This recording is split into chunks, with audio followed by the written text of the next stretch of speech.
எல்லாரும் நல்லா இருக்கீங்களா? இந்த சமையல் சேனல் வழியா உங்க எல்லாரையும் சந்திக்கிறதுல மிக்க மகிழ்ச்சிங்க. சிம்பிளான சமையல் எக்ஸலண்டான டேஸ்ட்ல வரணும்னா நம்ம சேனலை தொடர்ந்து பாருங்க.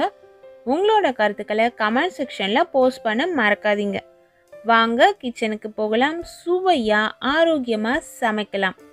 இன்னைக்கு நம்ம பிரெட்டை வச்சு தான் ஒரு ஸ்வீட் ரெசிபி செய்ய போகிறோம். இது ஹைதராபாத்தில் ரொம்பவே ஃபேமஸான ஒரு ரெசிபி. நிறைய பேர் மேரேஜில் அந்த விதவிதமான சாப்பாடு ஸ்வீட் எல்லாம் வைப்பாங்க இல்லையா, அதில் இந்த ரெசிபியை ட்ரை பண்ணியிருப்பீங்க. நம்ம வீட்டில் ஈஸியாக இது எப்படி செய்யறதுன்னு பார்க்கலாம். இந்த ரெசிபி செய்ய ஒரு பேனில் 200 ml அளவு தண்ணி சேர்த்துட்டு அந்த தண்ணியிலேயே 200 கிராம் அளவு சர்க்கரையும் சேர்த்துட்டு நல்லா கொதிக்க விடலாம். மீடியம் ஹையில் வச்சு நல்லா கொதிக்க விடுங்க. சர்க்கரை பாகாக மாறணும். குலோப் ஜாமுனுக்கு நம்ம பாகு ரெடி பண்ணுவோம் இல்லைங்களா, அதை விட இன்னும் கொஞ்சம் திக்காக நமக்கு ரெடி ஆகணும். இது போல் நல்லா அது பொங்கி நல்லா கொதிச்சு வரணும். அந்த சமயம் வந்ததுன்னா நீங்கள் ஸ்டவ்வை சுவிட்ச் ஆஃப் பண்ணிங்கன்னா கரெக்டாக இருக்கும். இது மாதிரி கொதிக்கிறதுக்கு ஒரு 5 நிமிஷம் ஆகும். சர்க்கரையும் தண்ணியும் சமமான அளவில் வச்சிங்கன்னா சீக்கிரமாகவே அது இது போல் நல்லா கொதிச்சு ஒரு திக்கான பதத்துக்கு வந்துடும். இப்படி வந்த உடனே ஸ்டவ்வை சுவிட்ச் ஆஃப் பண்ணி தனியாக வச்சுருங்க. அதற்கு அடுத்தது இன்னொரு பேனில் பால் சேர்த்துக்கலாம். திக்கான பால் சேர்த்துக்கோங்க. பால் நல்லா சுருங்க காயணும். நீங்கள் 1/2 லிட்டர் அளவு பால் சேர்த்திங்க அப்படின்னா அது 1/4 லிட்டர் அளவுக்கு நல்லா சுருங்க காயணும். பாதி அளவு சுருங்க காய்ஞ்ச பிறகு அதில் குங்குமப்பூ இது போல் வெதுவெதுப்பான நீரில் ஊற வச்சு சேர்த்துக்கலாம். இல்லை வெதுவெதுப்பான பாலில் கூட நீங்கள் சேர்த்துக்கலாங்க.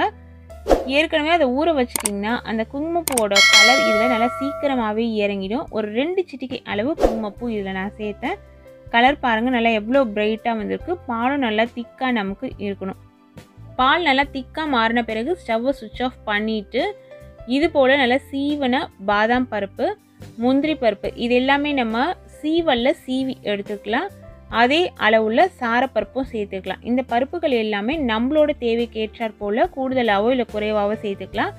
இந்த பாலில் நான் சர்க்கரை சேர்க்கல. சர்க்கரை சேர்க்குற மாதிரி இருந்துன்னா பால் காய்ச்சிட்டு இருக்கும்போதே 2 டேபிள் ஸ்பூன் அளவுக்கு சேருங்க. போதுமான அளவாக இருக்கும்.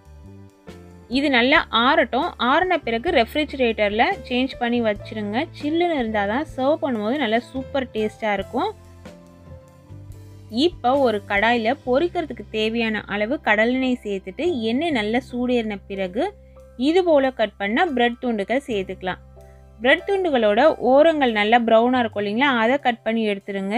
இதே போல் முக்கோணமாக கட் பண்ணி எடுத்துக்கோங்க.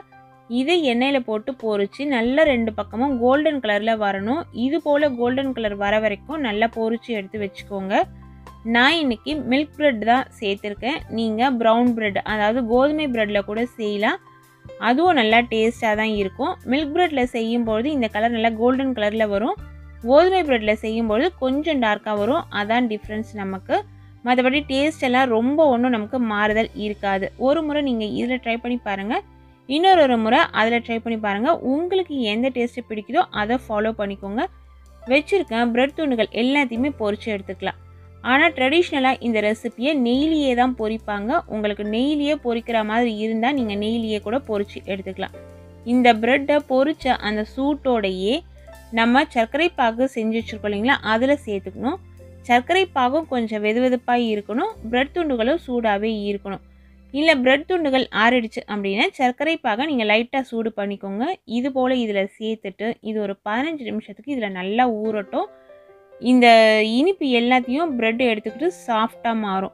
அதற்கு பிறகு பிளேட்டில் வச்சு அரேஞ்ச் பண்ணிக்கலாம். இது போல் இதை எடுத்து ஒரு பிளேட்டில் வச்சுருங்க. 3 துண்டு நான் இன்றைக்கி வைக்கிறேன். 3 துண்டு வச்சுட்டு அதற்கு மேலே நம்ம ஏற்கனவே ரெடி பண்ணி வச்சுருக்கோம் இல்லைங்களா பால் கலவை, அந்த பால் கலவையை சேர்க்க போகிறோம். பால் கலவையில் நம்ம இனிப்பு சேர்க்கல, அதனால் இந்த பாகை இது மேலே நம்ம கொஞ்சம் கூடுதலாக சேர்த்துக்கிறோம். நீங்கள் பால் கலவையில் இனிப்பு சேர்த்துருந்தீங்கன்னா இந்த பாகை இதில் குறைவாக சேர்த்துக்கோங்க. இப்போ இதற்கு மேலே ரெடி பண்ணி வச்சுருக்க அந்த நட்ஸ் எல்லாம் போட்டு அந்த பால் எடுத்து சேர்த்துட்டு அப்படியே சில்லுன்னு சாப்பிட கொடுத்தா போதுங்க. அவ்வளோ டேஸ்டியாக இருக்கும். சின்னவங்கள்லேருந்து பெரியவங்க வரைக்கும் எல்லாருமே விரும்பி சாப்பிடுவாங்க. நம்ம வீடியோவை தொடர்ந்து பார்த்த உங்ககிட்ட ஒரு அன்பான வேண்டுகோளுங்க. அது என்ன அப்படின்னு பார்த்தீங்கன்னா, இந்த உலகத்தில் சாப்பாட்டுக்கு கஷ்டப்படுறவங்க எவ்வளோ பேர் இருக்காங்க.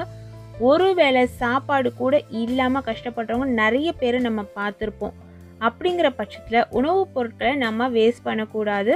நம்ம சேனல் பார்க்குற எல்லாருமே ஒரு உறுதிமொழி எடுத்துக்கோங்க. இனிமே உணவுப் பொருட்களை நம்ம வேஸ்ட் பண்ணக்கூடாது அப்படிங்கிறது தாங்க. Thank you friends.